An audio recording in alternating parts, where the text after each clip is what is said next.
Welcome back to Digi Bros, everybody. Oh, fuck. I'm so black quarterback. I think we got some splaining to do. Do we? Our show disappeared Do for we even like have to explain anything?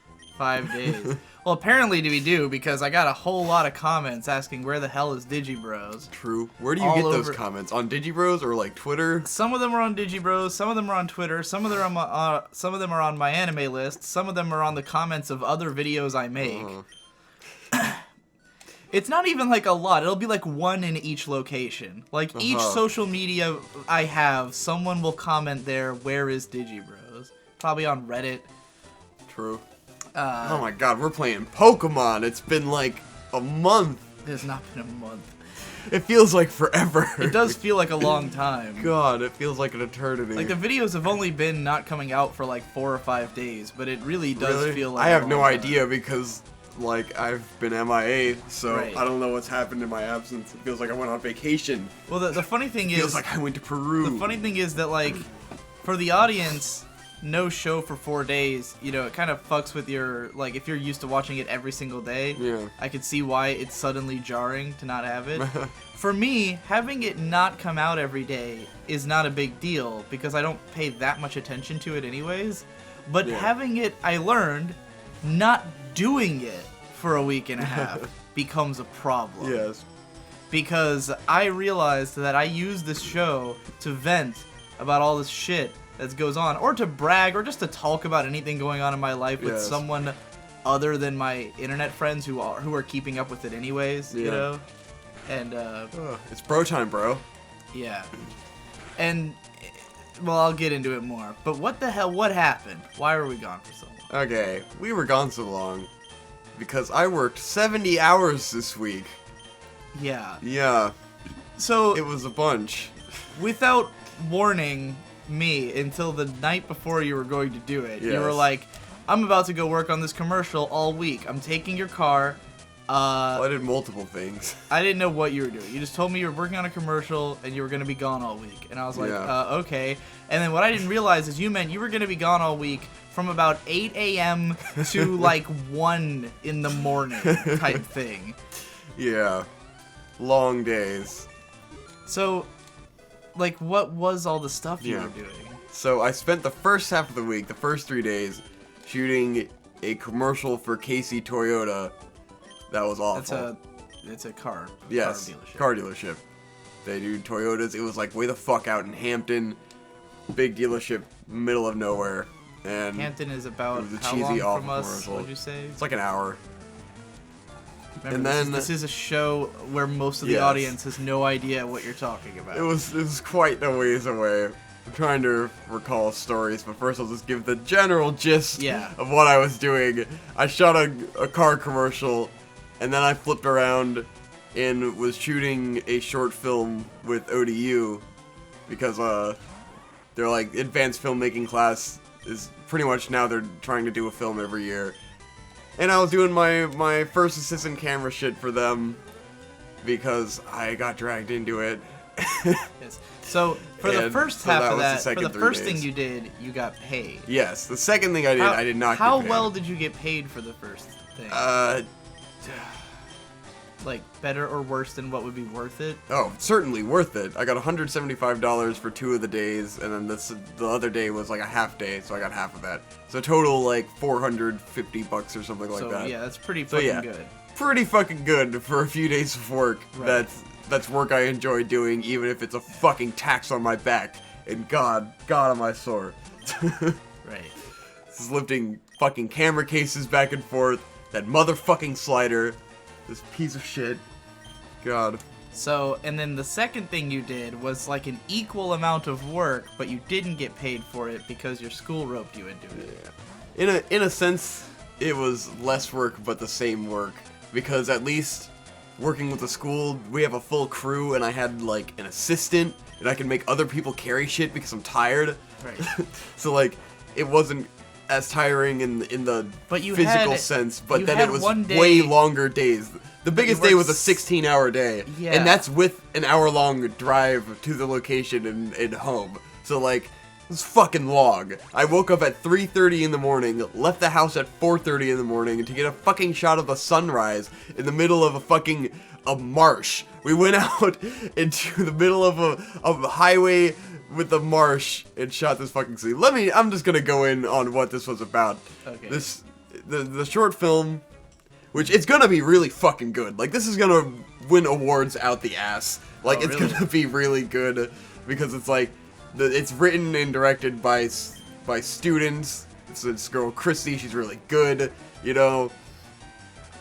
And it's like, the plot of it is like, an old lady comes to buy this old beat up like badass 60s car from this kid, and then it's like they end up like fixing up this car, and then the old woman's remembering in the past when she was like her and her boyfriend, I guess, like, so made this car. Red Barchetta, but in film. Yes. Oh god, perfect. Yes, it's Red Barchetta the film, and it's like, it's super cute and like American, and it's got this badass car that, you know, we've done all this great Stop production looking at design me on. while you're talking. Just I'm look at fucking the playing game. Pokemon. There's nothing Yeah, happening. well, first of all, you've been like accidentally clicking, do you want to change Pokemon? Yes, and then having to go through all that. And then I'm also, just mashing your, A, dude. Your breath is not that pleasant, Oh, and you're God. breathing it right into my face when you look at me. Mountain Dew breath.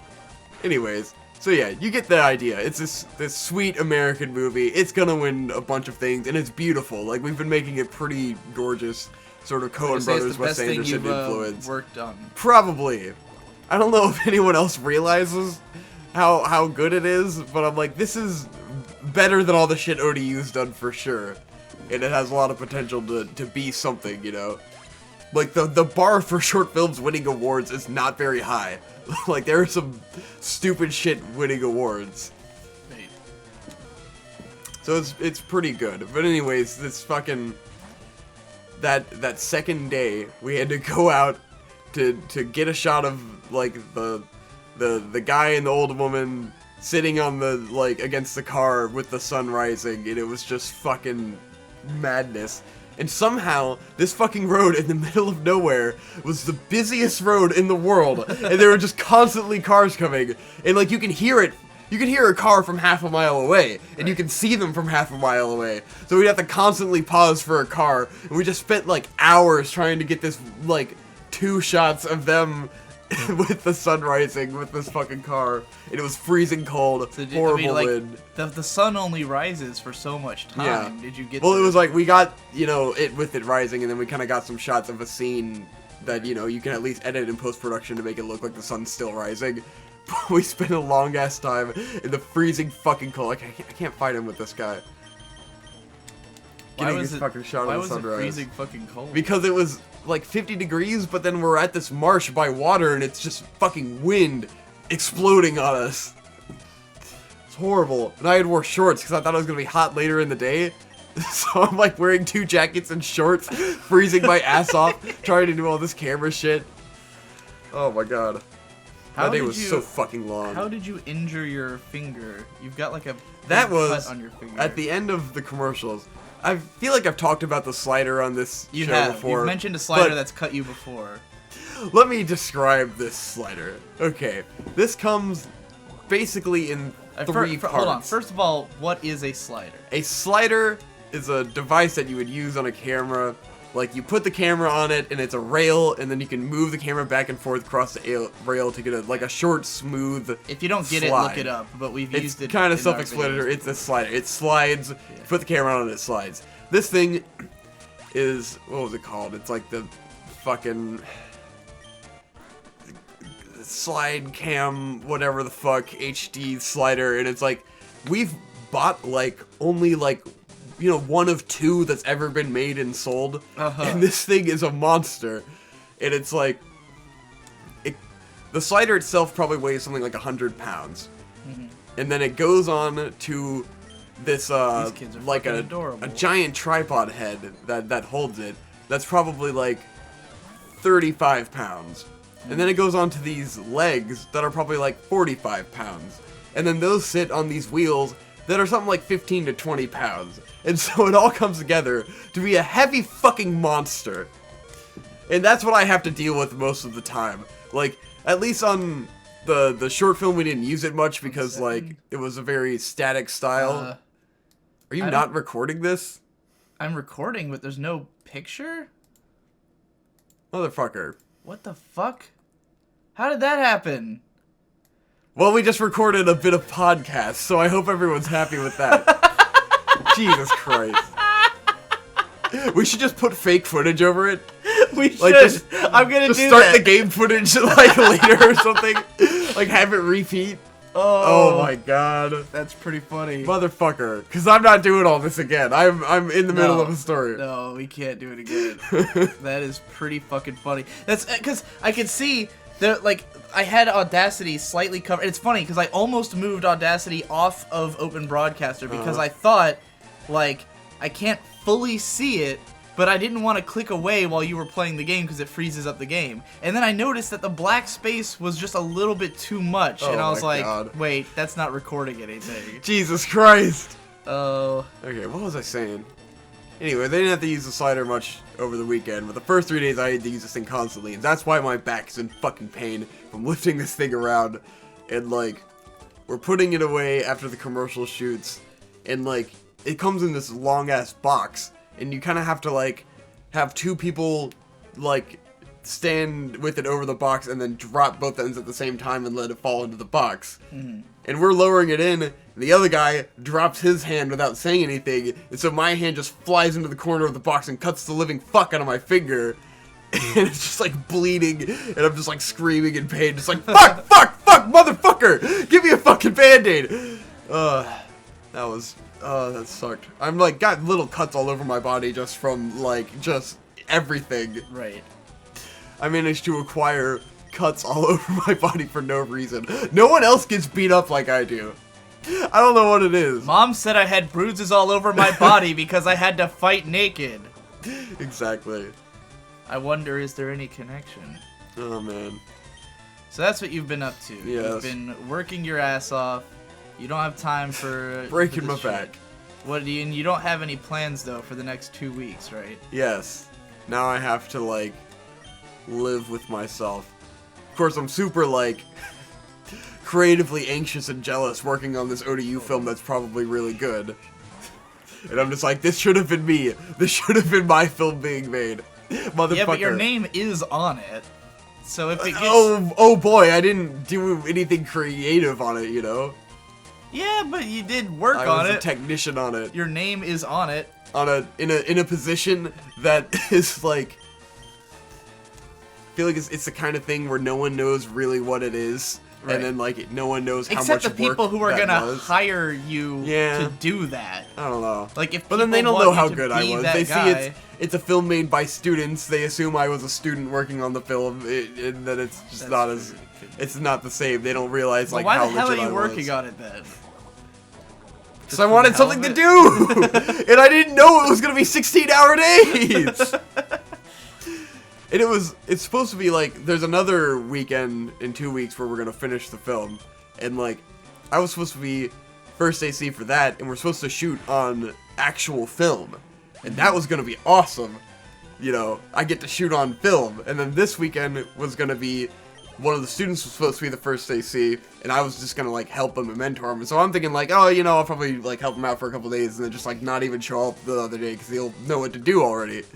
And then it turns out that guy was also a production designer, and as soon as I found that out, I was like, he's not gonna have any fucking time to do this. This is, you know, this job, you have to be dedicated as the guy who does that. You can't do two things at the same time. Right. And so, of course, that guy was busy as fuck with production design the entire time.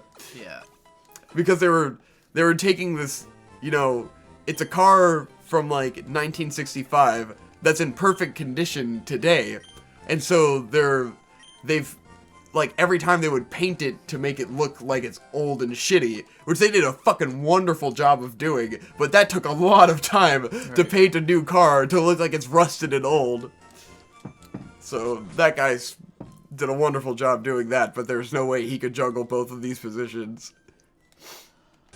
Well, it sounds like they just kind of tricked you into doing it. Nah, I don't know. It's not like I didn't have fun, you know, it's not like I didn't enjoy doing it. It's just, at the end of the last day when you're like, I just volunteered to do 40 hours of work. It's, you know, a little tiring. Yes. 40 hours of work in 3 days. Yes, in 3 days.